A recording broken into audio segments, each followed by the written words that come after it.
বিশেষ করে আমাদের ঘরে। আজকে যদি পৃথিবীর মানুষ অধিকাংশ ব্যক্তিরা যদি অসুস্থ হয়ে থাকেন, তাহলে তার পেছনে মূল কারণ হতে পারে ইসলামিক আদবগুলোকে রক্ষা না করে চলা।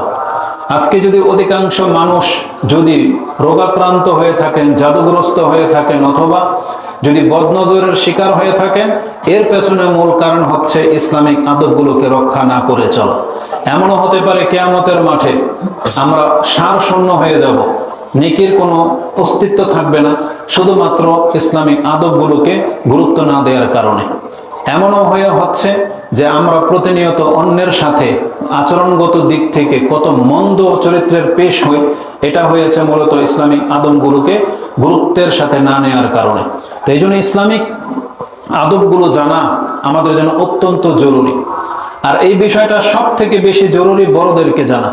ইসলামিক আদব বলে যে কিছু একটা আছে, এটা আমাদেরকে জানতে হবে। কেন? এটার দুইটা রিজন বা দুইটা কারণ আমি আপনাকে বলবো।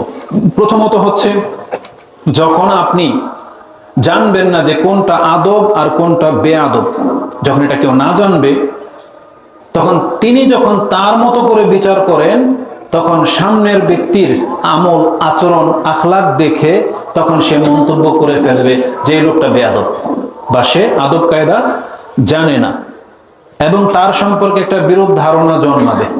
এমনকি দেখা যাবে যে এই একটা বিষয়কে কেন্দ্র করে মন মালিন্যতা দেখা দেয়, যে কারণ যেই জিনিসটাকে আপনি আদব বলতেছেন ও সেটাকে আদব হিসেবে জানে না, আর যেটাকে আপনি আদব হিসেবে ধারণা করে নিয়েছেন আদৌ সেটা কিন্তু আদব নয়, শুধুমাত্র না জানার কারণে এই ধরনের পরিস্থিতিতে আপনাকে আমাকে পড়তে হচ্ছে।